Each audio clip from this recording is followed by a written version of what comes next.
Greetings and welcome to a Friday edition of the Shotgun Start. It is November 22nd. Joseph, how we doing? Brendan, I'm doing well. I'm getting ready to watch your Browns play Thursday Night Football in a little bit of a weather situation. Some snow, maybe some Lake sleet. effect snow. Just a great, maybe the only thing that could be redeeming about a 2-8 Browns game, enticing to watch, and our ridiculous garbage con man FBI investigated owner wants us to move it to some concrete jungle and put a dome over it next to the airport. You know why there's land available next to the airport? Because it sucks. And we want to move a destination stadium and dome it away from the lake. And here we are. This is Swag Sports Minute. We're going to talk about this later. We got a snow game that's like, makes it moderately appealing. I don't care. Players on my team don't care. But our owner this is the last thing he would like to also eliminate. And he's getting jammed right now. He's getting jammed by the Modell rule. You're not allowed to move a team out of Cleveland. There's some sort of city law or policy that was created. And they're trying to jam him with that because you'd be moving technically out of the city. But snow game, he wants to get rid of those. So, at the risk of bringing Swag Sports to golf and tying it to golf, which I know people just want football talk. That's what it sounds like. Yeah. One thing I've been batting around in my head, Brendan, would love to hear what you think about this. The way that more and more stadiums are considering building domes just to help with and you insulate yourself from weather and you can control more variables. Isn't it kind of like the homogenization of PGA Tour venues? Interesting. Like the character and the elements, and then we're trying to make the sand the same at all these PGA Tour events, and the grass, everything has to be manicured the same. We go to the same. It's just as predictable as possible. Isn't what we love about sports, the unpredictability? Yeah. And I mean, I would say in the golf sense, it's far more extreme and deleterious and regrettable because I mean the ability for variety is so much greater, right? In golf. Whereas like here, it's a snow game here or there, some wind here or there, but it's still 100 yards, 50 yards. It's all the same. But it's different. I get it. You can't get hot. I like the Dolphins. They always have the sun on the visitor sideline. BJ Jets fan shaking his head. But yeah, you are tying it into golf. All right, here. That's not bad. Where does RSM Classic land on the homogenization scale? I know Davis Love III, designer, renovator of the plantation course is currently DFL. I feel bad for Davis Love III. They're just trotting him out there. They're trotting him out there like some old, like Mike Tyson, essentially. Just like, this is your house, this is your show, you're a draw.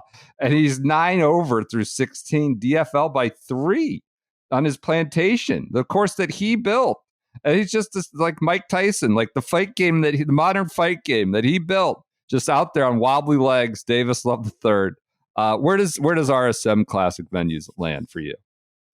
I am not a fan of this venue. I think this is a pretty classic case, though, of one that has a decent layout, especially the Seaside course. It's just been completely demolished by the modern game. You got Ludwig last year shooting 61-61 on the weekend, driving greens on par 4s. It just doesn't play like it was designed. But I know you hate this event. It's not my favorite. I don't think it's all the way at the homogenization end of the spectrum compared to some other tour venues like the 3M, like TPC Twin Cities would be way farther down that path, but it's not a good venue. 61-61, Joseph, is not 60. And we know who shot 60 here. The Tommy Two Gloves. He's in the hunt. The course record holder. 2 under. He's T32 as of this recording. So Tommy Two Gloves in the hunt. Can we do a quick PGA Tour live minute? I woke up, I opened my Twitter account. Not wake up, but got my kids off to school, decided to settle down. I opened my Twitter account, find Ben Coley, great British gambling expert journalist. Follow, the guy's in the weeds on everything. If you want, 2005 approach stats for whoever, Matteo Manacera. He'll give him to you in 2 seconds. He's watching PGA Tour Live on a Thursday morning of the RSM. Yes. It says, remarkable sentence on PGA Tour Live. Quote, this is like PJ watching Champions Tour Minute, but just the goods. Talk to people on tour, ask around about who's one to look out for, and this man's name seems to come up a lot. Did you see this tweet, Joseph? Do you know who they were talking about? I did. Tyson Alexander. So Ben Coley throwing a little British sarcasm, sardonic wit at us. Tyson Alexander, he adds, is 167th in strokes gained total, 75th in FEC, statistically in the bottom of 3% ball strikers, and age 36, ending his 15th year as a professional. And the quote was, talk to people on tour, ask around about who's the one to look out for. And this man seems to come up a lot. Who are these people? Who is on the call? I hope this wasn't our guy, Craig Perks. Perksy. Could have been him. But these are the kinds of things you get. Coley then supplemented. Thank God he watched it this morning. You've always wondered after that first win, might you do a sophomore slump? No, not for Echevarria. So this is Nico Echevarria minute. Coley then adds, after his first win, Echevarria missed 15 of 17 cuts. It took him 18 months for his next individual top 10. And that was his win. Literally barely played golf after his win. And then all of a sudden he won again. So it wasn't no sophomore slump for Echevarria. That's the line. It's not he won and just kept playing great, according to Coley. So add a little bit of context. I love this. These are what I want from the RSM Classic. There's no fans. There's such a it's such a low enthusiasm event. It's essentially just let's get to Thanksgiving, hand out some points, and keep some cards. But that's all there is. I want Tyson Alexander gaslighting and Echevarria boosterism. That's what I want from PGA Tour Live. I'll tell you what, Tyson Alexander has not finished in the top 40 of an event since April. If he does soon, that chatter is going to really ramp up. You ask around the people on tour. Now, not everything was positive on PGA Tour Live this morning. PJ dug something up. Feels like there might not just be boosterism. There may be an outright blackout attempt, a conspiracy theory. PJ, what did you find with the quibbles on PGA Tour Live coverage of the RSM? There were some quibbles. So on the ESPN, ESPN Plus, where they have the featured groups, Davis Thompson and Wesley Bryan were the two advertised featured groups for today. So, as the online golf community does, going to rally around Wesley Bryan, George Bryan presumably has been tweeting all morning about the conspiracy that Wesley is not, in fact, on the featured group as advertised. And the PGA Tour is jealous of what they are doing on YouTube and will not put Wesley on the featured groups as advertised. He's being shown. He's listed on the featured groups. He's probably being shown, but maybe not as every shot. Yes. Not enough for his brother. Yes. So there were the first tweet was, "Hey, at PGA Tour Live." Tapped out on the Bryan brothers. Tap me out. Tap out. Put him on Elon's rocket. Send him to space. Nothing personal.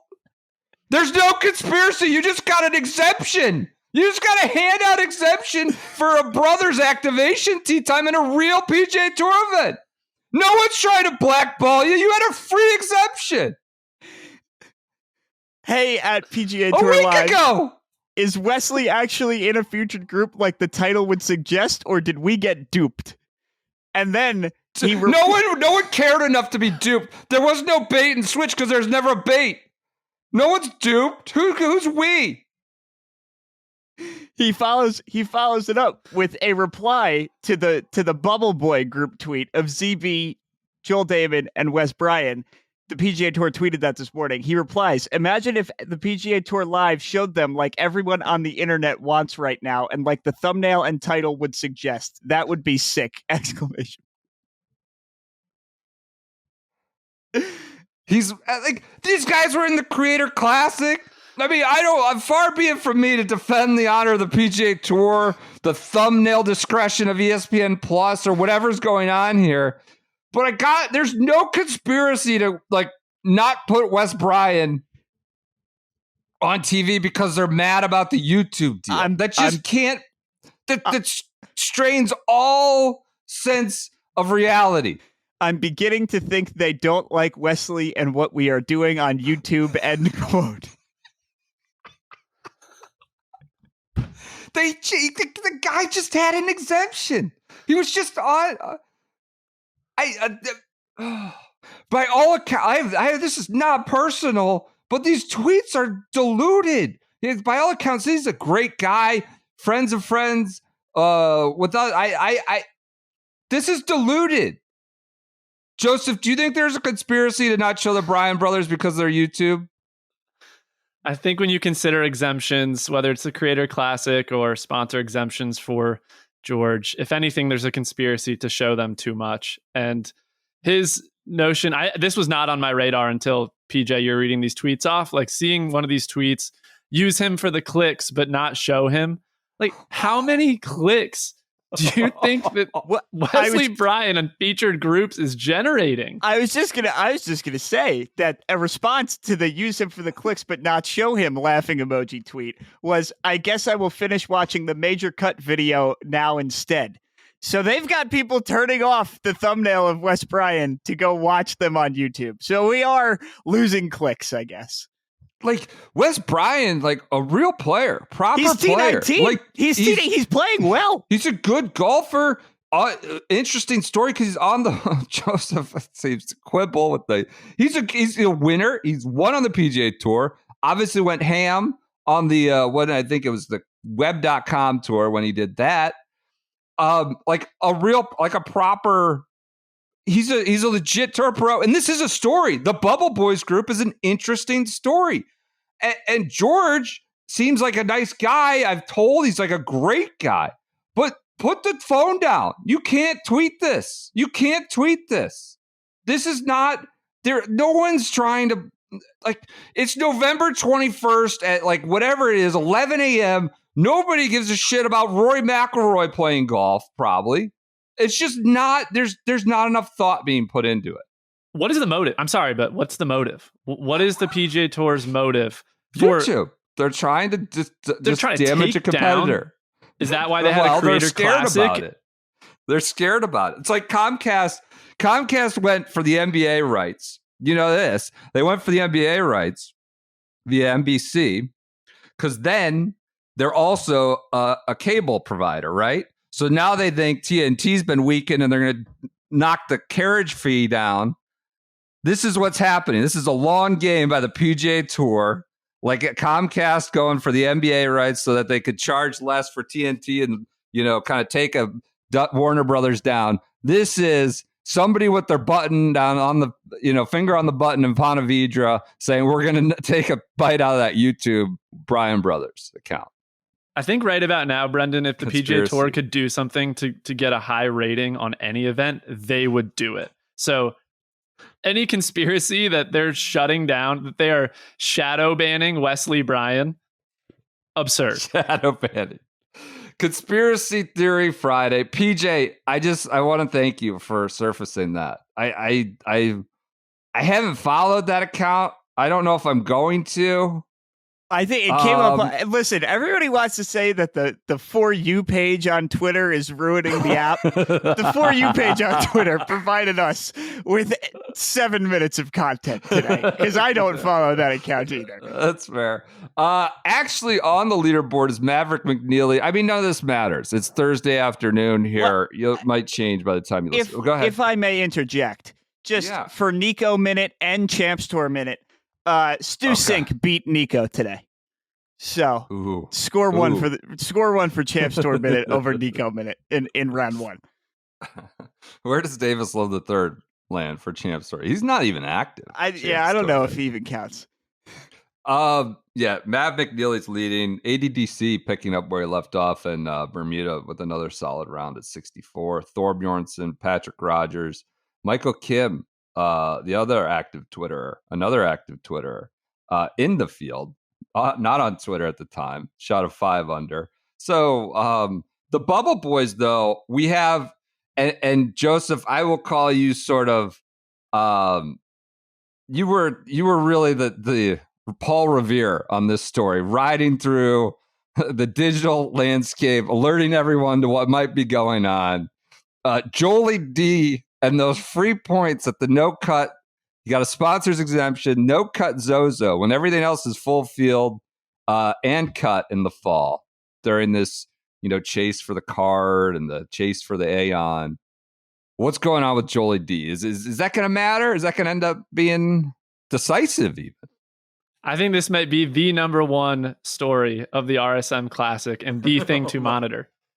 Joel Damon enters the week 124th in the FedEx Cup standings. Top 125 have status next year.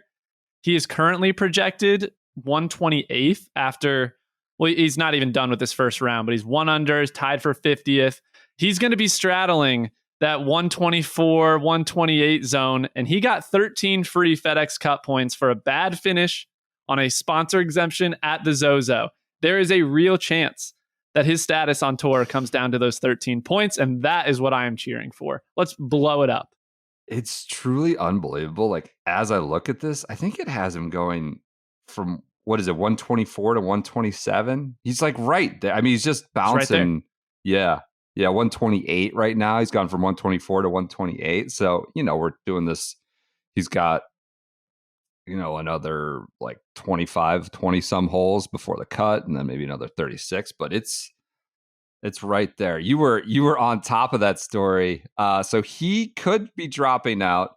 Zach Blair looked to be he's right on the border too. Another one to put on watch. Oh, he was in got Zozo. A sponsor exemption. I forgot. He did Zozo. He earned 9 points at Zozo, which doesn't sound like a lot, but it could be the difference. He's currently projected to move from 123rd to 126 right now. So those three are all together with Wes Bryan, the aforementioned rainmaker of the PGA Tour, the needle for our modern times. He's T19. And that's going to jump you up as we speak. But not a lot, 121. So I bet if he gets in contention, they won't even show him. That's your bubble boy. I hope he will. You're quibbling with my contention. He's a proper pro. Like, he's a good player. Guy's won. Now, you know, it takes a certain time and place to win the Heritage. That's not necessarily a game that can travel everywhere, but he's a pro. Guy's done well. Wasn't good enough to win the Creator Classic. He was. I mean, that was some Mickey Mouse. That was a circus event. I'm not judging anyone's, I mean, not circus in terms of its interest. I'd say it's good. I'm not going to say someone's a pro or not a pro based on whether they won that. A real player did, though. Roger Steele's a real player. Let's not confuse him for a top 100 player in the world. Okay. Sure. All right. Ask some people. He might be, though. All right. Where are you on this whole fall scheme? You're a data guy. I think you write really interestingly about sort of the allocation of points, the weighting of points, the tour within tours, and how it kind of gets too jumbled. Where are you with what the scheme that we've come up with in the fall, the last couple of years, and certainly right now? I mean, I think only hardcore fans are ever going to watch the fall. Sure. I don't even mean as a attractive product. I think it's pretty good that you have this chase for the top 125, and then you have the chase for the spots between 50 and 60th to get into some of the signature events, right? You add in the Korn Ferry Tour finals, and there's in the DP World Tour finals, and you have these various events that have implications for the next year. So just framing the fall as like, who are the players who are going to get to compete next year in the biggest events? That's like what the fall is going to represent. And I think it's moderately compelling, more compelling than it's been in the past. But yeah, these aren't going to be like, I'm sure it's pretty hard to make this sell to sponsors that they should continue to sponsor these events. They're not going to be breaking any ratings records. Yeah. I mean, essentially the origin of the wraparound, I think, was probably as a carrot to some of these sponsors. Like, what are we even here for in the fall? And then like the wraparound made the whole the notion of points in the season, like that, like sort of delegitimize that and confuse that even further. It's at least offers clarity, but again, like you said, as a real point of interest for sponsors and fans, it's a separate issue. But I One like thing it that's as also it's just going. kind of weird. You earn your way into the first couple signature events. Like you're only getting those couple of starts and signature events. It's not like you're playing for a full slate of signature events. So it's a big deal Right. that It's 2. Yeah. yeah. I don't know how compelling that race is, honestly. I'm not The sure too many 10. people are watching for that. Yeah. No, they're not. They're not. I mean, I know we have many Nico enthusiasts, but that's who's on the bubble right now. And will we see him in like 4 months at Pebble Beach? Essentially, is what's on the line. All right, let's go around the world then to Down Under. DP World Tour, right back on the saddle. That has started again down under the BMW Australian PGA at Royal Queensland. Elvis Smiley, that the worst. We'll get into Christmas music now. I don't want to go down that. I don't want to get us into Elvis Christmas music yet. Elvis Smiley is your leader, 6 under, over Joel Elvis Gerbach's boy, Joel Gerbach. Victor Perez is in the hunt. Mark Leishman is hitting singles to all sides of the field down under. He's 4 under. Cam Smith, Jason Day also in the mix. So a good leaderboard. That's like cocktail golf over here. So that's going on. But most notably from that event is the debut of the amateur champion, Jacob Skov Olesen, Piss Bear Jr., as Andy named him earlier this year. Won the amateur championship, highly rated amateur from TCU. Won the with the British Am or what the amateur, the RNA's version of the amateur championship was at Ballyliffin, I believe.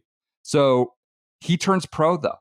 This is now on the back of Wenye Ding winning the Asia Pacific Am. Master Christo Lamprecht bypassed his U.S. Open exemption. So Olesen turns pro right away. He didn't do it. I mean, and he didn't necessarily do it because he had the pathway of the Dane. He went to Q school, I believe, last week. Let me get the specifics and finished like top 20. So he said, this is a quote. I think Evan Priest, the great Australian writer, said this. Ever since I was a kid and watched tournaments for the first time, I dreamed of going to Augusta National. So that, invoking his exemption he'd won. But it's the same with the DP World Tour. It's a childhood dream to play out here. At 25, I'm a little older for an amateur compared to most. Very sensible statement. I think it would have been different situation and decision if I was 20. Being 25, I felt like I wanted to get going, and it's hard to turn down a DP World Tour card. So he gets his card at 25 via Q school and is gone to Australia. You have a great article coming out on Friday about the Wagger amateur rankings. What do you make? We'll get into that in a second, but what do you make of this sort of trend of amateurs foregoing major, like pretty delectable exemptions to pursue a career in some sort of feeder tour, Q schools, things like that? I guess my overall assessment is that it's difficult. You guys have alluded to this on recent episodes of the Shotgun Start, how entangled all these different organizations are and the various webs that golfers have to untangle to figure out what the best decision that they should make for their own career is sort of a symptom of an ecosystem, for lack of a better term, that isn't cohesive, right? Like even small things like, should a player consider playing in a DP World Tour event in the fall or the PGA Tour event, right? To lock up their status on the PGA Tour, or like to get Ryder Cup points. Like there's all of these forks in the road where golfers have to decide one event versus another and what's better for their own career. Nick Dunlap dealt with the same thing. We may never get to a point where golfers don't have to navigate those trade-offs, but I think we're in a kind of difficult spot. Like his Piss Bear Jr. situation is a good example of that. My own like overarching advice for players would be, if you're not sure exactly what to do, like focus on securing your eligibility, right? Like play as many PGA Tour events as you can and lock up your status, because the easiest way to get into future majors is going to be to have your tour card. So I think erring on the side of doing what's best for yourself professionally long-term versus an opportunity at a major is pretty important. And that's what we're seeing golfers do. So it's pretty it's kind of an unsatisfying explanation. You think the majors should react in some way? Should they you have this exemption regardless of whether you team pro or the guy who came in second gets because obviously we know the Masters hold very near and dear having a I don't know if robust is the word, but some significant amateur representation in their invitational, right? They want amateurs there. Now you've got, Wenye Dane's not going to be there. Olison's not going to be maybe this is just a 1 year thing and it's not an actual trend, but should the majors react in a way? If they're going to react in a way, I'm not sure that it should be through special invitations, which is what we've grown accustomed to seeing, because then they're setting a lot of precedents for sorry you had to make that decision, we'll make it up to you with a special invitation. And then where do you draw the line on that is just a difficult problem. What if they just said if you turn pro you can your invitation still exists? I mean, it's to reward. That goes against it kind of goes against the spirit of the rule, right? So I don't have a strong opinion, to be honest, on what the major championship should do. I just think it illustrates not only the way that major championships are entangled with professional golf. Even Rafa Campos getting an invite into the Masters for winning the Bermuda.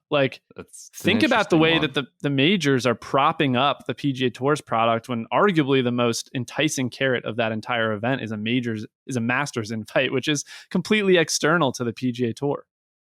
Yeah. You're going to have Rafa. That's the story to me. Yeah. No, it's yeah. I think it's an interesting question about the amateurs. Olison jumped right into the DP World Tour, by the way. Slow play penalty. Popped right away. So he was already this story about his foregoing this exemptions and immediately got a slow play penalty handed out. One shot penalty on Thursday's first round. According to the story, the 25-year-old took 130 seconds to hit an approach shot into the 10th hole. 40 seconds is the time limit. And they popped him. Obviously was warned. 25-year-old is a bit older from an amateur. He's obviously been sort of entrenched in this molasses style of golf and the American college system. And 130 seconds, and he got a slow play penalty immediately. You talked about special exemptions. I saw Sean Martin tweeting about maybe Luke Clanton will get a Masters one. Keep an eye out for that. Similar to the way Sargent got one. You didn't sound like you were totally convinced about giving away just special invitations, but Clanton in a featured group with A-Bird this week at RSM, which speaks. Let's dovetail that into your article you got coming out on ranking systems. Clanton would probably not be someone you're concerned about when you're writing this ranking system. It's going to be on Friday Golf or thefriedegg.com on Friday.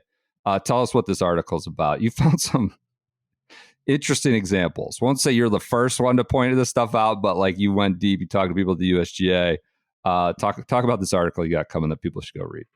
Yeah, I mean, the premise of it, it's more broad than just about golf rankings, but it's about ranking systems in general, and to an extent the stranglehold they have on the world, right? They are extremely influential in a number of different domains. Pretty much everything we interact with is a ranking system in some form or fashion.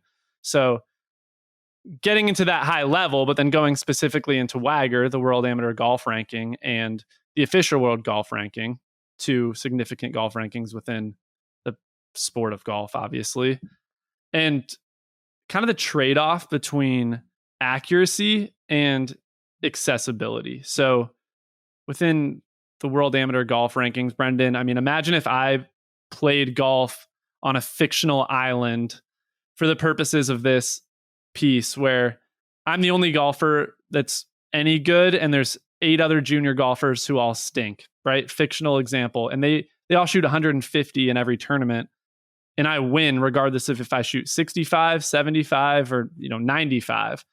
Mm-hmm. What is the appropriate way to evaluate my performance? Because you can't do it on score. We know that scoring is highly dependent on conditions, and the pins could be tucked and it could have been blowing 30 miles an hour wind. You're not going to say that a 75, like, you're not going to use that as the basis of where somebody stacks up in the ranking. So you have to use strength of field, which gets really difficult to monitor what the strengths of fields are across the world. And specifically, we've seen some issues in the country of Jordan where golfers are getting points for these small field events that might only have 8 players in them, which is the minimum to be a WAGR accredited event. They're getting points, and then they're using those points to qualify for events, going to bigger, more competitive events. And it's becoming obvious that they've been over rewarded with the points that they've been allocated. Their performance does not stack up with other golfers who are ranked ahead of them. And it kind of gets back to this question of, well, WAGR wants to explicitly in their mission statement stimulate ambition in players and federations around the world. So the question becomes, like, there is a trade-off between pure accuracy of rankings and stimulating ambition, giving players the ability to take their talents outside of their own region.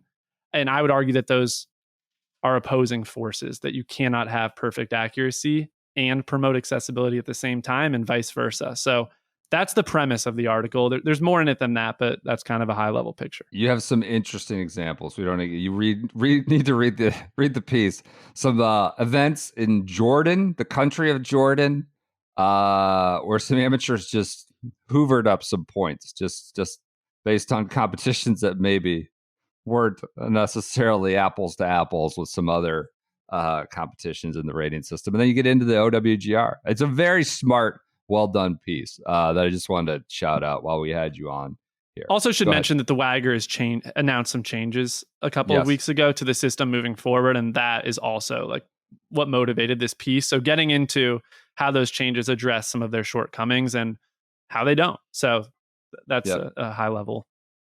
Love that. I just saw a Golf Week article just tweeted across my desk.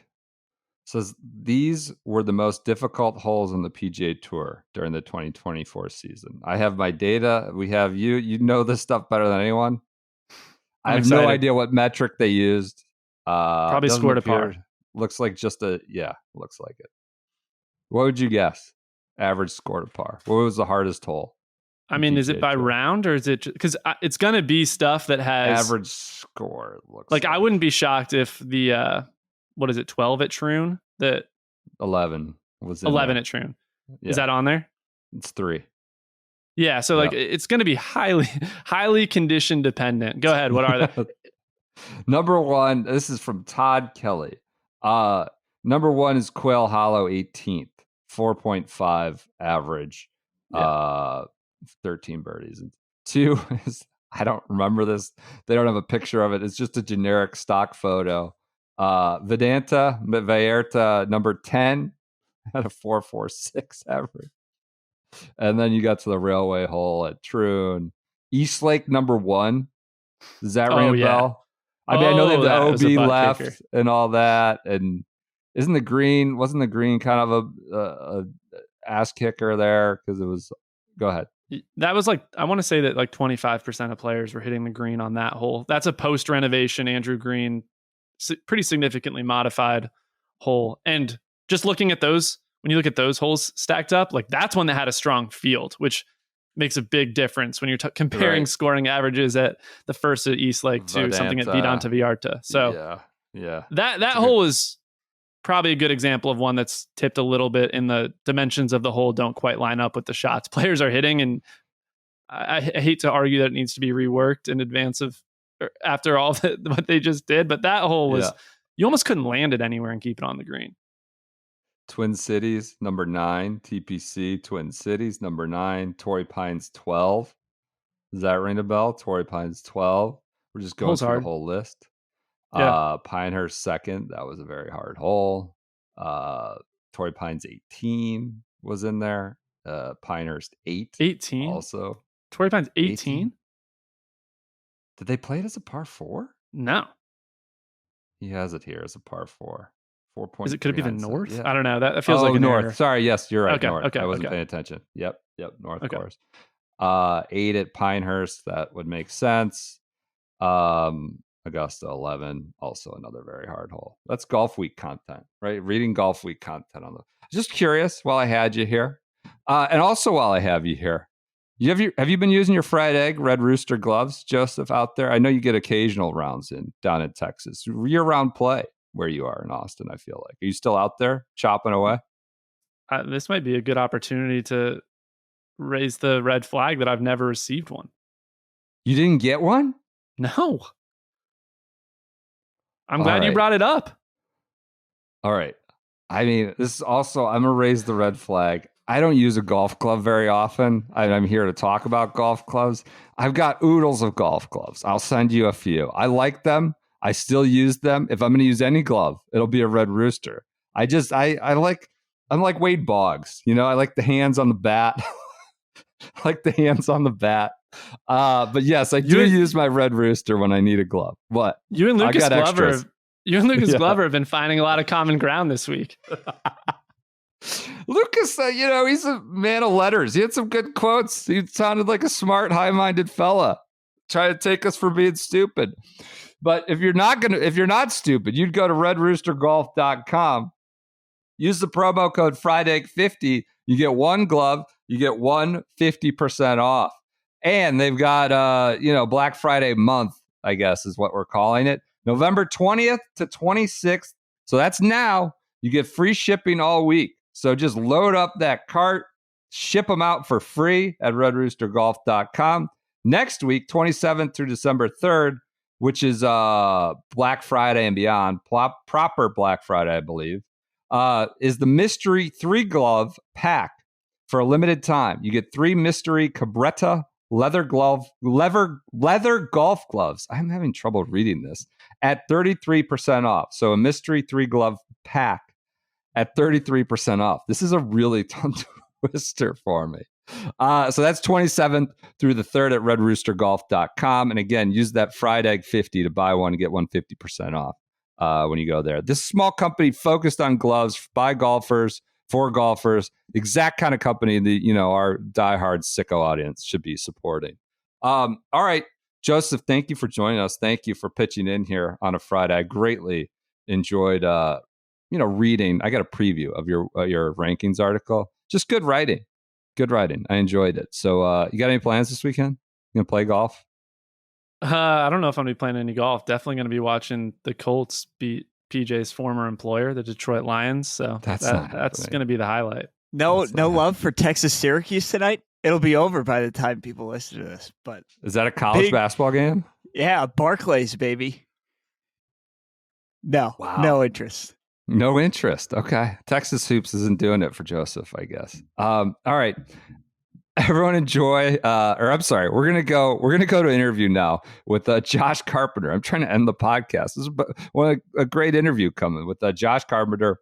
Want to talk to him about the future Golf Channel after this quote. It's being spun off. Is it being sent to sea? What's going on? Is it over? Where can we watch golf? I think we have some ideas, but brought in Sports Business Journal's Josh Carpenter. Let's go to that.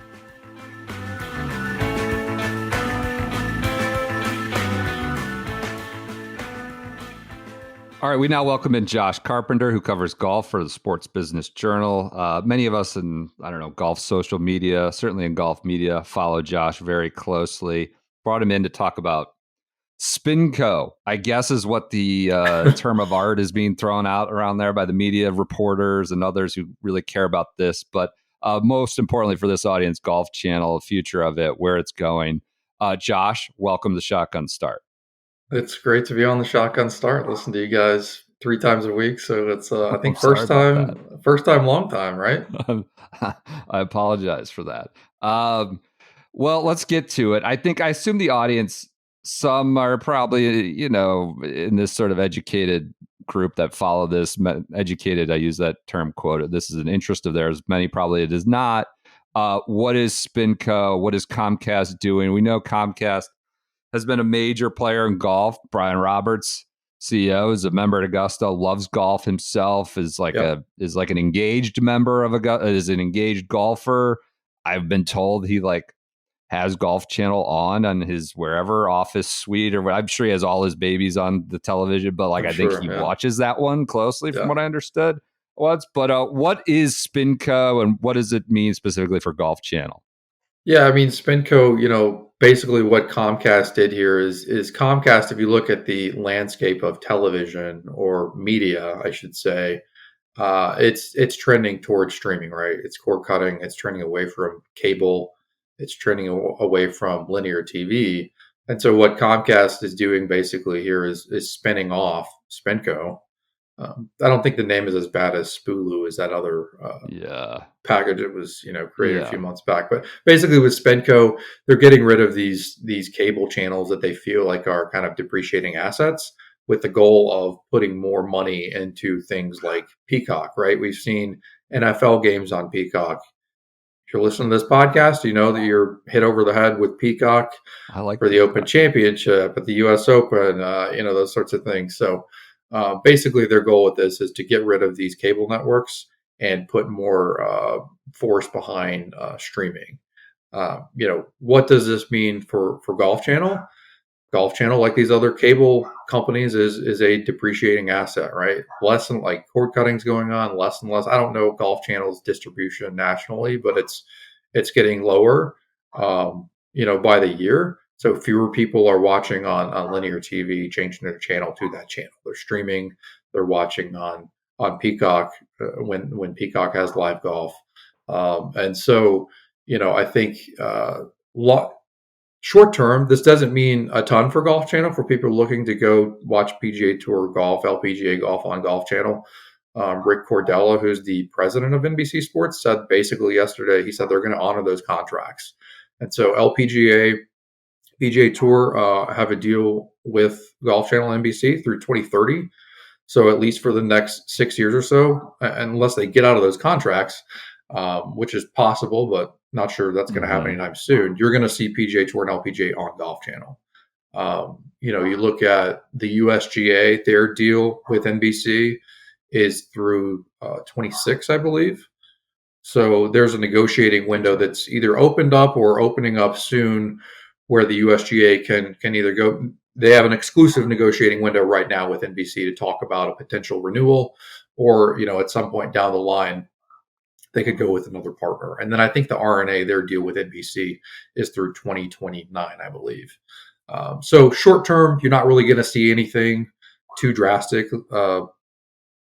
very big changes. At least this Spinco, it's going to take a full year for it to officially happen. So short term, not too much. Long term, there might be some more changes. Yeah, like they're getting rid of it, but not. I mean, they're like putting it on a barge, as I understand it, and setting it out to sea, so that like the separate, I guess, asset or the value of NBCU isn't like bogged down by this, or Comcast, I should say, isn't bogged. Like it's still existing. Mark Lazarus, who's taking over, was former, I don't know what his official title is, but chairman of NBC Sports in the past, and like knows sports, knows the whole Golf Channel, has been with it at its height. I assume you don't put someone like that in charge if like you are just literally sending it off if you don't care at all, right? Like it still exists and is going to continue. It still exists. They're not just nuking it into the sun tomorrow, right? They're still, but I think the best way to describe it is they're just kind of reallocating assets. They're saying we can, if we split these things apart, the businesses can grow better, separately rather than together. And so they can put all those resources behind streaming rather than trying to focus it on these cable channels like Golf Channel, like USA Network, like Bravo, I think is one, where you have fewer and fewer subscribers every year.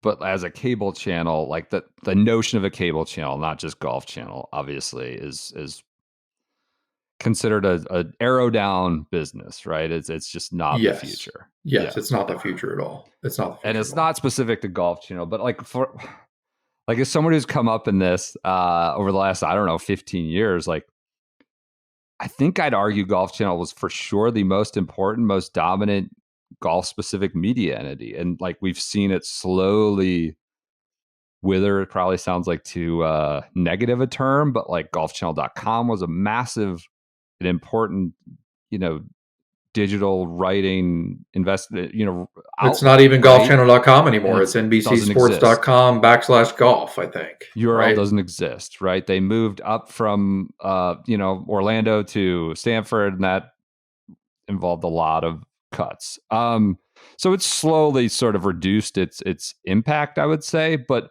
what is the future? Is it just and I'll say this, like, it takes a lot of shots. Like it's easy to, like, when some sort of like programming, but it's a 24-hour golf channel. The entire notion of that seems kind of insane, and they had to fill a lot of hours.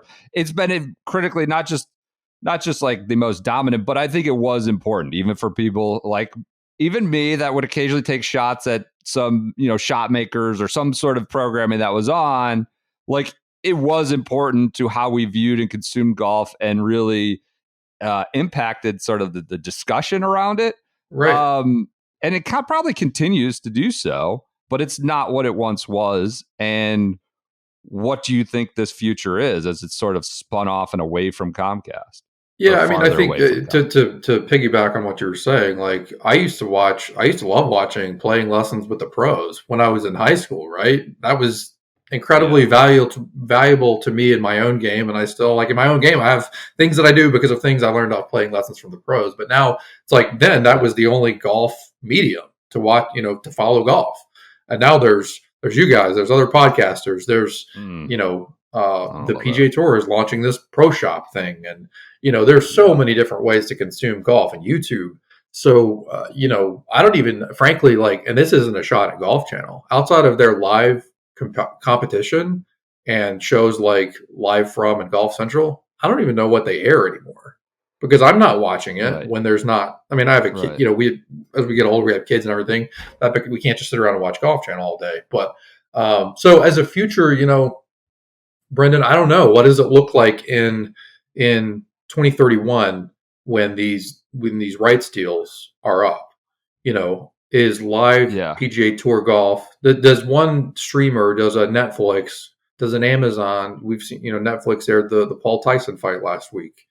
They're going to air NFL games this Christmas. Do they come in and say, we want to air live golf, and then your shoulder program, your Golf Central, your news and highlight shows, do they air on a separate network? Do they air on, the PGA Tour is building this PGA Tour Studios. It's going to open up officially in January. Do they show golf programming that's not live rights? Or does the PGA Tour somehow get live rights to PGA Tour golf? That's something I think that's been kind of rumored and talked about for a long time. Does the tour make a bid for Golf Channel, or do they buy their assets, or what do they do? So, long term, like the future of Golf Channel in 6 or 8 years, I think, not trying to be negative, but I think it's kind of bleak. Right. And I don't know that this was like, look, I think they had, I'm sure there was mismanagement and missteps, and it's bloated this way, or they're conflicted just by their nature with all the partners and ads and rights, and like, but they got to run a business. I get that. And I remember I heard a story about, I think former Mike McCarley was like the chairman or whatever. He was the head honcho, TGO whatever the title was. Yeah. They were like in some sales meeting, and it was they were proposing some idea, and it was like, for Golf Channel to do it, they would need like 25 people, right? And the other was like, no, we just meant like you open your phone and like hit record, and like that was sort of like, I think they understood sort of the trajectory of it. And I don't know that it was necessarily like a bunch of people mismanaging it into the ground. It just feels like this was the way of the world, of the way the business was running. And I guess maybe they could have been certainly on top of more of those other channels, whatever they are, popping on YouTube, popping on social media. Golf they could have been, but I mean, you look at, one, golf is a very niche sport, right? It's, we talk about it all the time. Like the viewership figures for golf are far different from any of your other major, stick and ball sports that you see regularly. Right. So it's that. But then if you look at some of these other league owned, I know Golf Channel isn't a league owned, network, but if you look at a MLB network, NHL network, NFL Network has gone through some of these cuts and similar things. So it's not that surprising to see this happen with the way the world is shifting its media habits. So where do you think the PGA Tour comes in with, like, you know, the placement of their product? Like you just said, the rights deal isn't going anywhere. Are they looking to get more involved with we know they've been more involved with the production, right, of their own product. Um, what is its appeal right now? Like I get sort of exhausted by all the ratings talk and all that. And you talked about the Tyson Paul fight. I don't know that people are going to draw like Nico Echevarria versus Adam Schenk is probably not going to do that number. But I'm going to draw 108 million viewers. Yeah, I'm being extreme here, but is that a future world for golf rights in some form? Yeah, it could be. I mean, there could be a streamer that's not even created yet that ends up getting golf rights when and we're just talking about PGA Tour, right? I don't know the DP World Tour standing and how long what their contracts look like. I'm not sure. I don't know what Live is still in negotiations for what they're going to do. Their season starts in 3 months and they don't have a rights deal yet. So there could be a thing's over. Is that done? They had a 2-year deal and there was an there was a clause, an opt-in for a third year. It sounds like that was opted out of for this third year. And so I guess there's still a possibility that CW could come back. It hasn't seemed likely in the last number of months that we've been kind of following it, but there's still that possibility. I think that the problem you see with Live is that they're so internationally based. I think they're going to have 8 international events, only 6 in the U.S. next year. So that's hard to sell to a U.S. TV network that wants that kind of prime 3 to 6 Saturday, Sunday afternoon window, right? That's what they want. And so if you're playing overnight in Singapore or Australia, that doesn't do a network in the States a lot of good. So that's kind of how that's going. But yeah, I mean, the right situation could look a lot different in 6 or 8 years. The PGA Tour, like I've written a lot about them, and I even think of them as, they obviously have golf, but Brendan, honestly, like they're a media company. That's what they are. Yeah. You see what they're doing with Pro Shop. You've seen this new studios that they're building down there. That's what they've become. And so with everything that they're trying to do with Every Shot Live and all these other, I mean, it's just, they've got to do something with those studios. And so I'm not saying that they're going to buy the Golf Channel. I don't know what that worth would be necessarily if they did. But yeah, I wouldn't say that anything is necessarily off the table in terms of what they're looking to do with those studios. Getting a media company, getting into the media business. I don't. That's not the most scalable or most attractive business, but I get that they have the product, and here's how they want to distribute it. Yep. Right. Yep. Yeah. Makes sense. All right.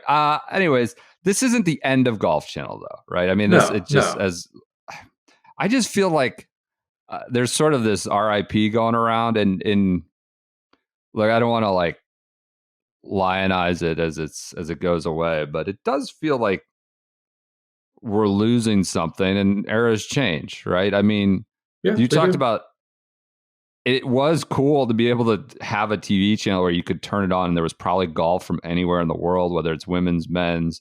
There was like a pretty good website with real writing, and maybe none of this works as a business, and that's why anymore. And that's why it's going away or being further reduced.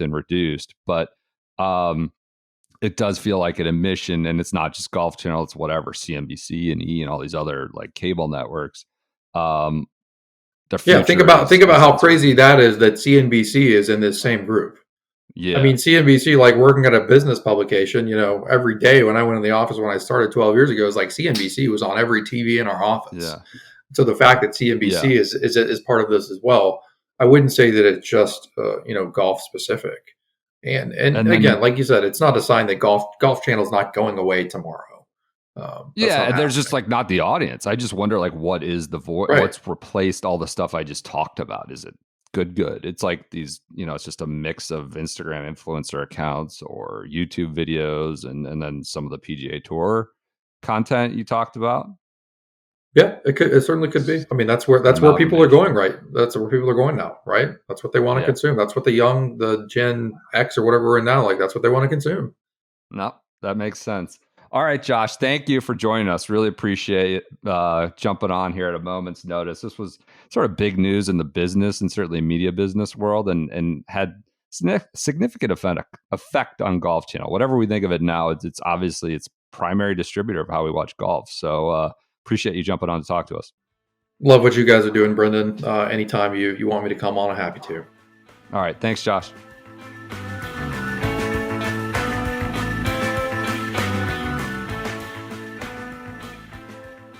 All right, thanks to Josh for his time jumping in there at a moment's notice to talk about some important, I don't know if it's important, but it's notable business, media news, and more specifically what's going on with Golf Channel and how we will consume, watch golf and all that stuff going forward. But thanks to him for jumping in. PJ, you're joining me. Andy's off. I don't know. He's trying to make his way back to the West Coast. This last trip of the year going on. We got year in review.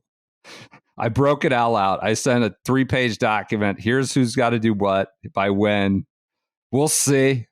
It's a concept of a plan. Like, it is a plan. It's very specific concepts. It's very detailed. Exists. Yes. Now, whether we can go out there on the field and execute, separate question, which brings us to Swag Sports Minute. They've got their mystery box deal going on. You go to drops.swag.golf is where you can sign up for that between the 20th and the 29th. It's a launch. You can be entered into from the 20th to the 29th. Winners chosen on the 11/29. You'll be able to choose from 3 or 2 packs of wood sets, 2 packs of mallets, or 2 packs of blades. I got my mystery set.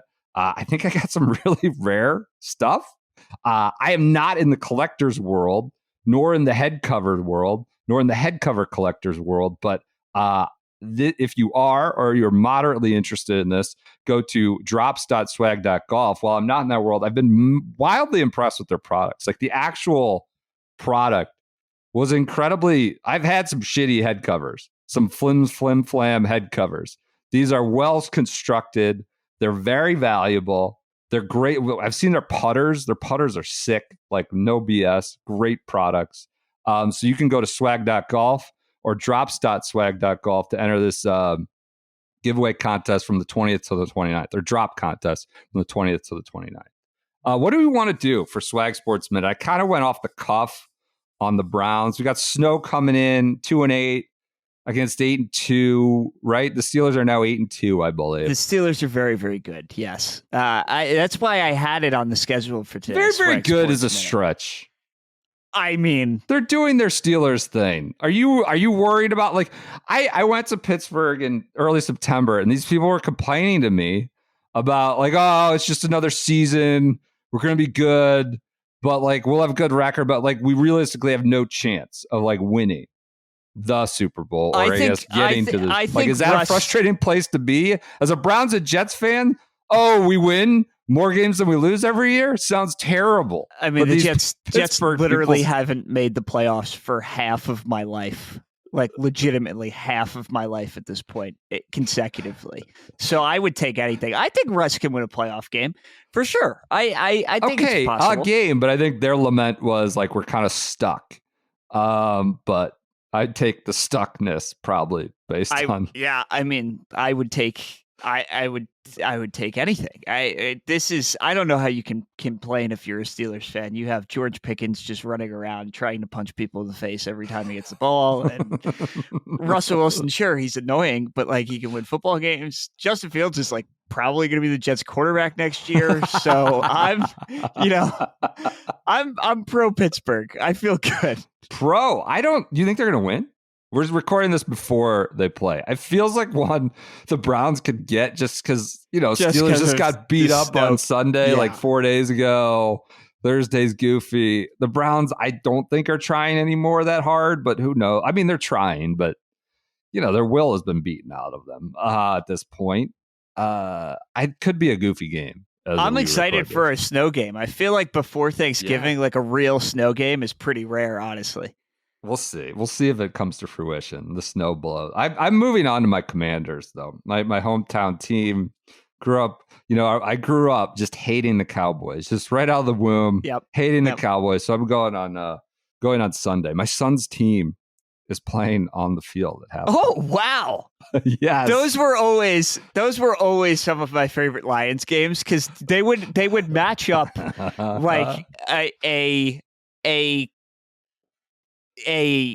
team that was like if they had like a 12U team and a 10U team, like for whatever reason they would match those two up, and it clearly would not be even. Like I remember one game last year, like there was some kid that was like triple the size of the kids playing on defense, and he was just running kids over. It's incredible to watch without a vested interest in it. My son's 11U Maplewood team, coached by Danny Williams, modern day Paul Brown sorts. Good, he'll have them drawing stuff up, but they're not playing another team. They're playing the mascots. Oh no! So it's like one of those things that you see like these viral YouTube. Oh, the Colts mascot is just gonna like kill your kid. But they're like 11. They're not like 8. These kids, like I wouldn't want to be hit by some of these kids running full speed on a field. I'm also a wuss. I'm just fascinated. Wow. But we got the whole pregame, like drop them off at this point. And like part of the rules and regulations or the preview was like the mascots like do not go easy. Tell your boys like they have to bring it because like the mascots might like they are out there gunning for you. Well, so I mean, I got to go to the game. I'm going to watch this at halftime. Major Tutty is no joke. I love Major Tutty. Major Tutty is no joke. I'm going to send some boys. I'm going to talk to some of the boys. Tell them they got to lay the wood to Major Tutty. They get him in the flat. Just go for it. So I'm going to the Commanders game. I think you got to be taken, and no offense to Joseph, who I'm sure is very excited to see Anthony Richardson take over the Lions defense, as he mentioned before. But if they bring out Blue, the Indianapolis Colt, I think it's just local. So it's like Screech, the Nats mascot, and like the Capitals, whoever he is, and Major Tutty. So because sometimes they fly people in, and the Colts mascot is like renowned for just like motoring kids. So I feel like that's the one. You gotta just like go for the knees, chop them down. Oh, they're in pads. Like my son's got to take his pads and then like go get changed while after watching the first quarter of the Cowboys game. It's interesting. So. This is, and then I mean, listen, whatever it is that it's not FedEx Field, Northwest Field, or whatever it is now. Correct. You got to be worried about playing conditions, obviously, for both sides. So this is going to be interesting. Weather's supposed to be good. We'll see. That's Swag Sports Minute. Go to /Parent Corner, as some other podcast might call it. We'll report back Sunday night. We need the update on Major Tutty. I need Major Tutty's stat line. My day at Northwest Field. All right. Go to swag.golf. What do we want to do for golf advice? Let's get a few off here going to the weekend. Well, did you want to talk TGL first? You gotta. Did I? Yeah. What did I say? New York Golf Club is taking investment from New York superstars throughout the industry. So TGL Golf, Derek Jeter and Eli Manning are now investors, which, these guys might, give them a coupon to something and they just so they can do the investor deal in the press release and win the press release. But Derek Jeter and Eli Manning are now investors in New York Golf Club, according to CNBC. And as a Mets-Jets New Yorker, who presumably is a New York Golf Club fan, what's the response here? What does the counter have to be from your province? Well, the first counter is I think this is good business by the powers that be to keep all New York Jets affiliation away from New York Golf Club. I think that's a smart move. Am I happy about Michael Strahan and Eli Manning being involved? Not necessarily. But if you want to actually win and be a serious organization, clearly affiliating yourself with the Jets is not the correct answer. Okay. So okay. I feel like that's okay. You look like the Jets don't have an Eli Manning. They just don't have a Michael Strahan. Like this, with Mark Gastineau or so. Like there's not doesn't exist. Like Joe Namath is not coming out of the woodwork for this. Yeah. So the Jets are devoid of recent legendary figures. Again, they haven't made the playoffs in 13 years. So like that's how that happens generally. Yep. However, on the other side, the flip side, the Mets side, I think this is all a ploy from Steve Cohen. We're going to sell off a little bit of NYGC equity to Derek Jeter and CeCe Sabathia and John McEnroe, everybody else. So we have more Juan Soto money to reinvest into the actual product that matters. When does that go down? Continuing Swag Sports Minute. When does that open? It seems like it's happening before the winter meetings, which is in like 2 weeks. So because he has to move in order for everything else to move, because you have like the 6 teams that are actually spending any money need to know if they're giving him $1 billion or not. Yes. Okay. So it before Christmas for sure. Okay. Most likely. All right. So I think this is a big brain play by Steve Cohen here. All right. There we go. Pulling levers in the New York market with his various bring in another source of revenue to make sure that Juan Soto can have his $800 million deferred until 2059. Awesome. Love that. TGL, more investments, celebrity investments on the TGL front. All right, let's go to golf advice. sgsgolfadvice@gmail.com. I'm going to read one real quick that I pulled a few weeks ago. Keep sending us your emails. They'll get us through a lot of December. Although year in review. Year in review is loaded. Get us through a lot and more. sgsgolfadvice@gmail.com. We're loaded up. 33, 0 kids, no interested in fighting, from Michael. This year I've been playing my best golf in a long time. Was very fortunate to qualify for a local amateur tournament. I was very nervous as I don't play in a ton of individual tournaments. On my first tee shot, I was very nervous, so I just hit while the group were, while they, I guess, assume the group, were talking, and chalked it up to them not being used to someone who plays as quickly as I do. So people in this group were talking. On the second hole, as I was getting ready to hit my second shot from the right rough, I paused as they were talking in the middle of the fairway loud enough so I could hear them. I kind of glanced at them, but didn't really say anything. Same thing happened on the green when they were talking as I was getting ready to hit my birdie putt. On the next hole, a par 5, I had about 35 feet for eagle when they were both audibly talking as I was over my putt. I backed off, and my buddy who was caddying for me yelled back at them to knock it off. They apologized, and it only happened 1 or 2 times over the next 2 days. But my question is this: did I have too much of rabbit ears because I was nervous? Should I have said something when it first happened? Or how would you have handled things differently than I did if that were to happen to you? He sent a second email and added, it doesn't really matter, but I did want to add that I normally don't care if people are talking and will hit when that's going on. But during the tournament, I was trying to be better about being patient. So a real amateur qualifier, qualifying for a local amateur tournament. He was nervous. Just sounds like repetitive talking. First hole, tee, fairway, green, second hole, third hole, and then they say something. PJ, I'm sure you've encountered this. What's your first reaction?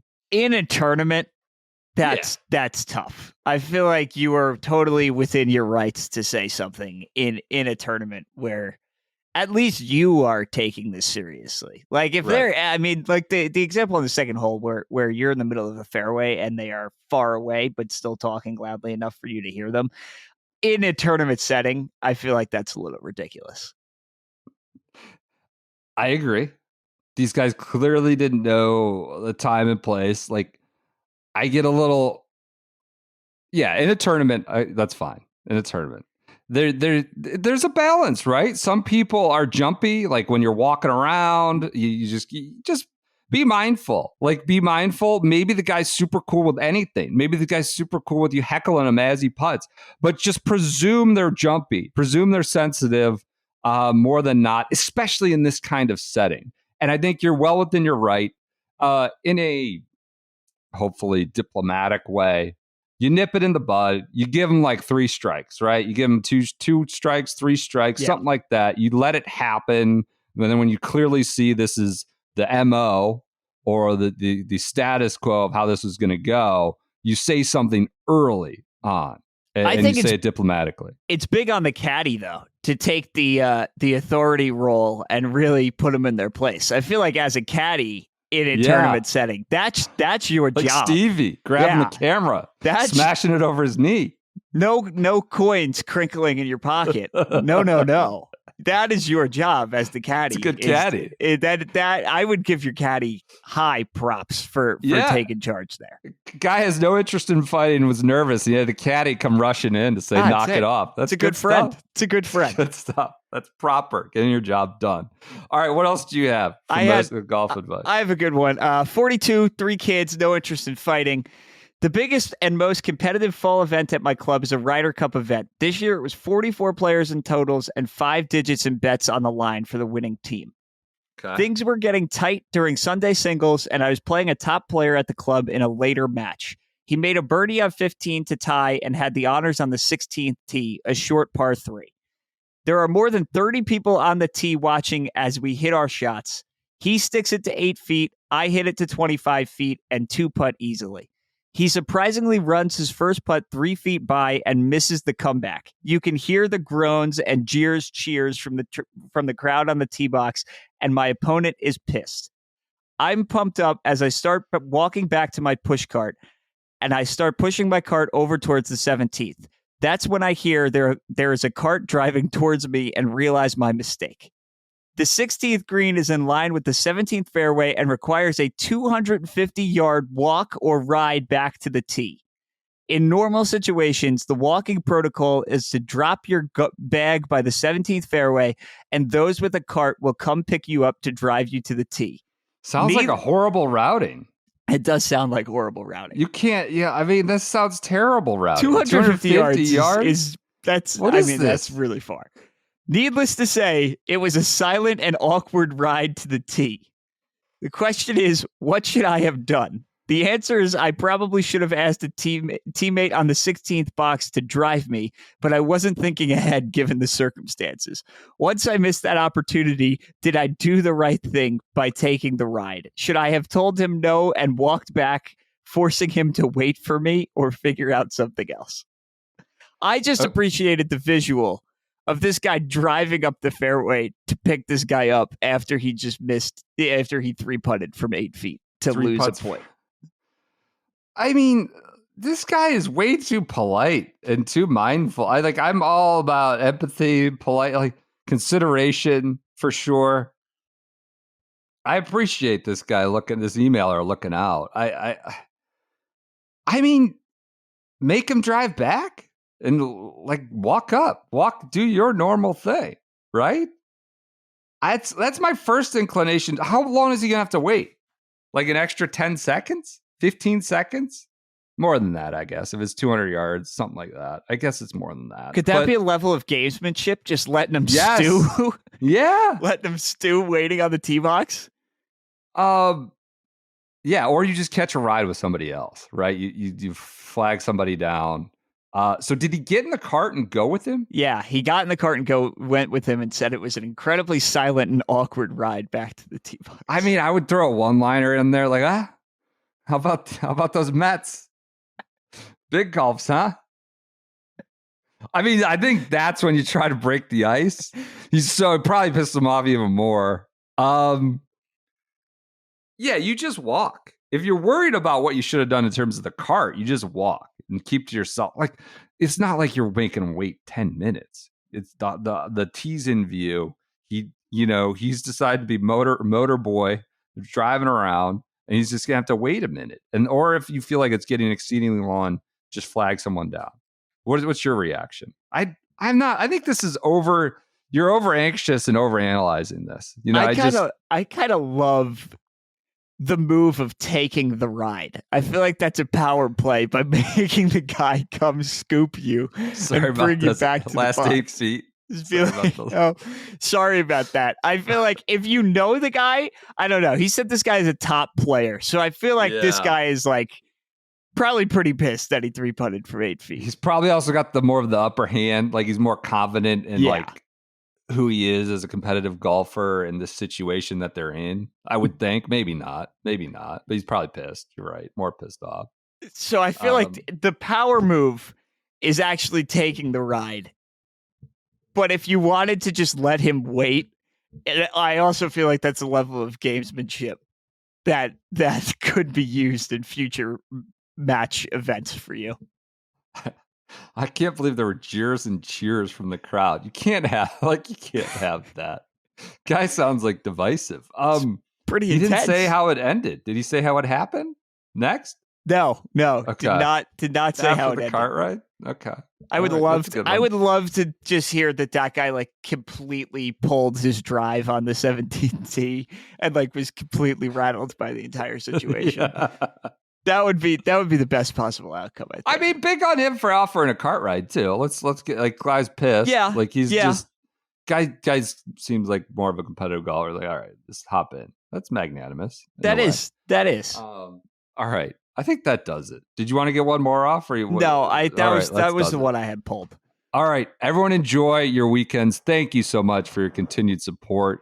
We will be back to talk about the RSM finish. We have year in review. Hold us to it. Coming hot and heavy next week for your Thanksgiving Day travels. We're going to get that going. I think Tuesday. We may try to do that live. May. We're not committing to that. Don't hold us to that.